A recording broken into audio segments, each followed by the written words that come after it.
Mas Nur, selamat malam Mas Nur. Selamat malam Mas Ray. Kita akan bincang Mas Nawi, Mas Nur. Kita lanjutkan lagi pembahasan syair-syair Maulana Rumi. Tapi sebelumnya kita ingin mengucapkan juga bagi teman-teman yang merayakan Rumi's Day, Mas Nur ya. Kemarin. Nah, 30 September kemarin diperingati sebagai Hari Maulana Rumi ya. Hari miladnya Maulana Rumi, dan biasanya ini sampai 3 bulan ke depan Mas Nur ya. Iya. Biasa diperingati Rumi's Day atau Hari Maulana Rumi. Kali ini kita akan membahas syair Maulana Rumi dari kitab Masnawi di bait 1234, 1234 kalau teman-teman nanti ada yang menyimak itu Mas Nur ya. Kita akan bahas terkait kisah Nabi Adam Mas Nur. Iya. Saya bacakan syairnya. Dialah Bapak manusia, Tuan yang mendapatkan pengajaran nama-nama.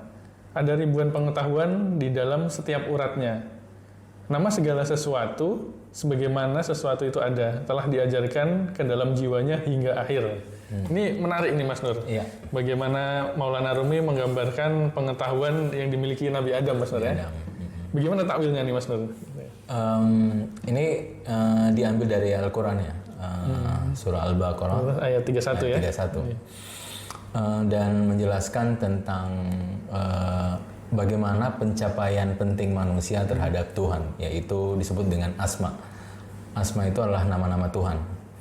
Jadi karena dalam pencapaian manusia tidak mungkin sampai ke zat Tuhan. Jadi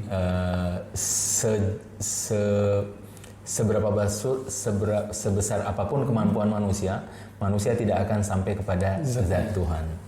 Manusia hanya bisa sampai ke asma. Makanya Quran menjelaskan wa 'allama Adamal asma'a kullah. Jadi Allah mengajarkan kepada Adam nama-nama, asma. Makanya kalau para sufi menyatakan tentang penyatuan dengan Tuhan, bukan penyatuan dengan zat. Banyak dari teman-teman kita bertanya, ini penyatuan maksudnya apa sih para sufi? Ya harus dipahami bahwa penyatuan itu bukan pada makom zat Tuhan. Karena manusia tidak mungkin menyatu dengan hakikat yang tidak terbatas. Kita ini terbatas, tidak mungkin menyatu dengan hakikat yang terbatas. Makanya wilayah manusia adalah asma, yaitu nama-nama Tuhan. Nah, dan nama-nama Tuhan itu adalah bukan, jadi kalau Quran mengatakan dan kami ajarkan nama-nama kepada Adam, bukan kayak waktu kita anak TK ya dasarkan ini Bapak Budi gitu. Bukan gitu ya? Bukan. Ini Bapak Budi, bukan itu nama-nama. Tapi yang dimaksud nama-nama itu hakikat. Jadi Tuhan mengajarkan seluruh hakikat kepada Adam. Seluruh hakikat ciptaan. Seluruh hakikat ciptaan kepada Adam. Jadi batasan manusia disebut ciptaan. Di luar ciptaan itu manusia tidak akan sampai kepada pengetahuannya di luar ciptaan. Gitu. Makanya di Al-Quran disebutkan setelah Tuhan mengajarkan nama-nama, diminta malaikat untuk menghormati Nabi Adam ya. Sujud ya. Ya, semua malaikat menghormati Adam kecuali iblis. Ya. Karena di situ bukan hanya mengajarkan ini Bapak Budi, tapi mengajarkan hakikat maksudnya. Jadi yang dimaksud dengan nama-nama itu adalah hakikat. Jadi bisa dibilang Nabi Adam mengetahui hakikat segala sesuatu, Mas Nur. Iya. Jadi Nabi Adam mengetahui segala hakikat yang terkait dengan dimensi ciptaan dan juga nama-nama ilahi, seperti itu.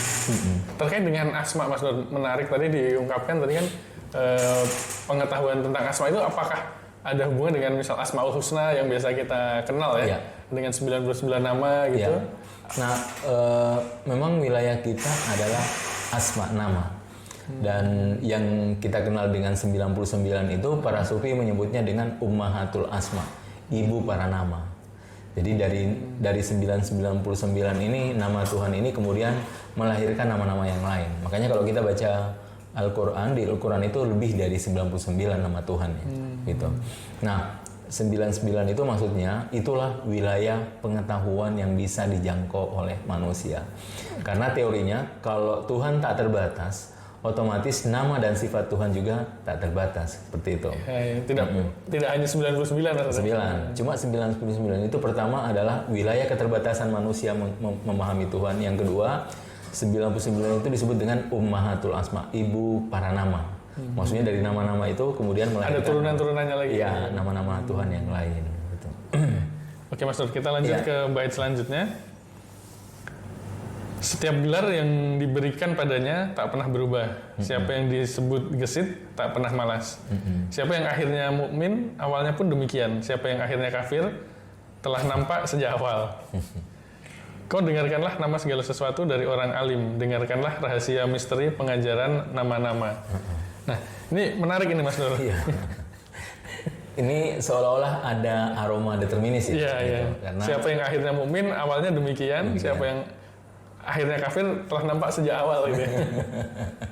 Gimana ini? Jadi para sufi mengatakan bahwa hakikat ini kita bisa lihat dari dua sisi. Bisa kita lihat dari atas ke bawah, bisa kita juga lihat dari bawah ke atas. Dari atas ke bawah itu maksudnya Misalnya dari gini, waktu kita masih di alam ruh alam roh. dan setelah kita di dunia. Dari atas ke bawah ya? Iya, dari atas ke bawah. Alas tuh ke bawah. Iya, ke bawah atau dari sini kita melihat ke atas. Nah, kita mau lihat dari sisi mana itu sama saja, Mas. Gitu.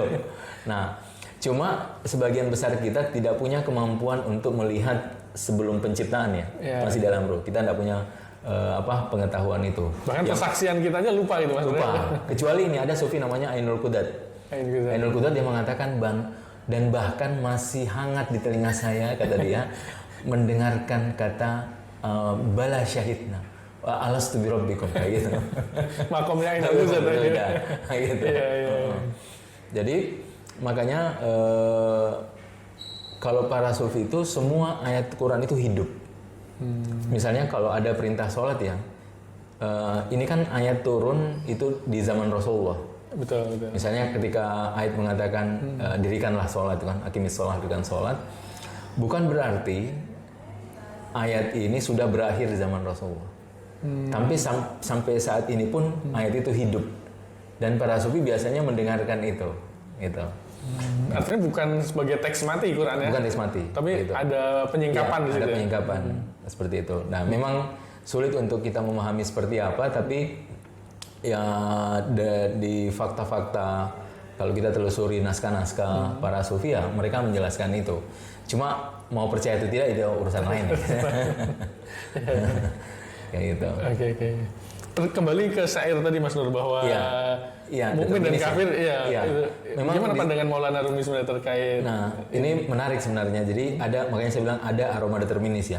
Tapi begini, kalau kita masuk pada pembahasan kan ada yang disebut dengan qadha, ketentuan, ada yang disebut dengan kadar. Kadar itulah ukuran-ukuran dari ketentuan. Jadi qadha dan kadar ini sebenarnya dua hal yang tidak terpisah. Ketetapan disebut dengan qadha. Bagaimana ketetapan itu terjadi itu kadar. Kayak gitu. Jadi ukuran-ukuran dari ketentuan itu disebut dengan kadar. Jadi ada hubungan. Jadi makanya kita mau lihat mau qadha mau kadar itu semuanya sama saja. Nah, cuma pengetahuan kita itu kita cenderung untuk memilah-milah kan. Makanya kita biasa bertolak kan ketentuannya begini. Kok kadarnya begini kayak gitu. Gitu. Tapi kalau kita lihat para sufi, makanya saya mengawali kalau kita lihat dari atas, lihat dari bawah, sama saja sebenarnya. Misalnya begini, misalnya sekarang contoh teman-teman nonton ya sekarang kita ini. Nah, apakah teman-teman nonton itu ada yang paksa? Kan enggak kan? Teman-teman nonton ya dengan sukarela itu nonton kan? Tidak ada yang paksa. Udah ditakdirkan. Nah, kayak gitu. Udah digariskan. Nah, jadi apa yang ditulis di sana itu sesuatu yang sesuai dengan kehendak kita kayak gitu. Jadi sehingga ketentuan dengan kehendak bukan dua hal yang terpisah.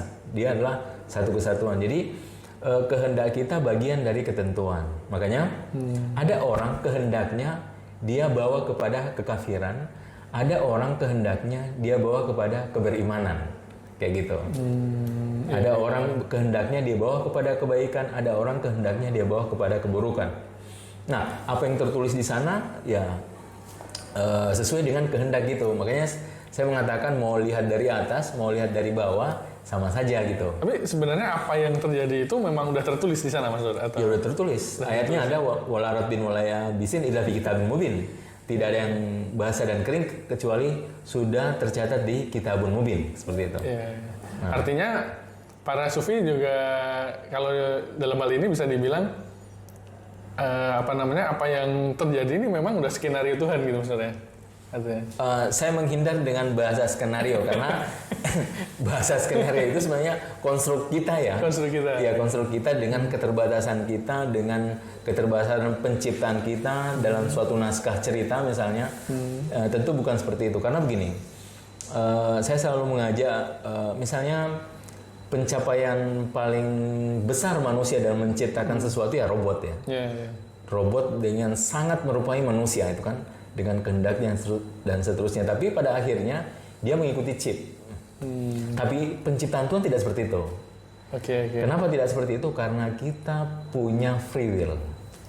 Yang diciptakan manusia belum bisa menciptakan free will, Mas. Ada kebebasan di situ ya. Itu manusia belum. Robot masih ngikuti programnya ya. Program. Siapa penciptanya itu kan dia betul-betul mengikuti. Kalau kita tidak, kita punya free will. Ada cuma yang menarik kebebasan ya di situ. Yang menarik apa yang dicatat di sana sesuai dengan free will kita. Gitu. Tapi gimana kita bisa menganggap bahwa itu free will kalau sebenarnya udah tercatat, Mas Nur? Bukan. Jadi makanya saya selalu mengatakan seperti ini. Misalnya begini ya, kita selalu mengkonstruk pikiran kita. Tuhan itu kalau menciptakan kayak robot, ke kanan kita ke kanan, kiri lagi, seperti itu. Nah kalau begini memang determinis. Oke. Cuma ini yang menarik, kita ke kanan itu sesuai dengan kehendak kita, tapi dengan kehendak itulah tertulis gitu. Itu yang saya maksud, mau lihat di atas, mau lihat di bawah sama saja gitu. Gitu. Artinya di dalam determinisme itu juga ada free will kita ya? Ada free will kita. Jadi tidak bisa dipisahkan antara free will dan determinis ya, seperti yang pernah kita bahas sebelumnya ya? Betul. Ini menarik, Mas Nur ya? Tapi sebenarnya pandangan ini memang khas Maulana Rumi atau para sufi yang lain juga berpandangan hal yang sama, Mas Nur? Saya lihat lebih banyak ke ini ya, saya terinspirasi yang begini ini dari Rumi. Rumi dan Ibn Arabi tentunya ya. Dua tokoh ini sangat berpengaruh dalam menjelaskan secara detail tentang kehendak bebas dan determinis. Oke, ini menarik sekali nih, Mas Nur. Oke, saya lanjutkan baitnya, Mas Nur ya. Nama segala sesuatu lahirnya kepada kita. Nama segala sesuatu rahasianya bagi Sang Kholik. Bagi Musa, nama kayunya adalah tongkat. Bagi Tuhan, namanya naga. Ya. Nah, ini kita bicara rahasia. Makanya dalam dunia tasawuf ada dimaksud dengan kadar, ada yang dimaksud dengan rahasia kadar. Gitu, rahasia kadar. Nah, misalnya begini, misalnya sekarang kita kehendak bebas kita buat video ya, dan teman-teman kehendak bebasnya menonton. Gitu. Nah, cuma pertanyaannya, kenapa saya punya kehendak bebas? Nah, itu rahasia kadar namanya. Rahasia kadar. Nah, itu tidak ada yang tahu kecuali para wali. Jadi dia sampai ke sana dan melihat kenapa si fulan memilih ini. Itu disebut dengan satu bentuk rahasia. Jadi ada batin dan di batin itu ada lagi batinnya. Jadi di dalam batin ada lagi dimensi batin. Itu disebut dengan rahasia kadar. Gitu. Dan itu hanya para wali yang tahu. Nah itu yang para wali. Ya, kita yang bukan wali ya udah terima aja nih. Udah terima atau sekalian menolak terserah. Kita punya kehendak bebas. Ada kehendak bebas. Iya. Luar biasa nih, Mas Nur. Ini terkait determinisme atau paksaan dan kehendak bebas ini memang tema yang sangat akan sangat panjang lebar kalau dibahasnya, dan tiap-tiap kita boleh menafsirkan masing-masing. Tapi saya ingin menutup sesi kali ini, Mas Nur, dengan salah satu bait Maulana Rumi juga. Kalau kita punya cinta, katanya Mas Nur, segala yang terjadi itu kita akan mampu mengecap manisnya. Jadi apa yang terjadi pada kita akan terasa manis jika kita punya cinta. Mantap. Terima kasih Mas Nur atas ulasannya. Terima kasih teman-teman yang ingin bertanya atau ingin diskusi, boleh di komentar Mas Nur. Silahkan kita diskusi, nanti bisa dibalas di komentar maupun di video selanjutnya Mas Nur. Terima kasih teman-teman. Mas Nur, sampai ketemu lagi. Insya Allah, terima kasih.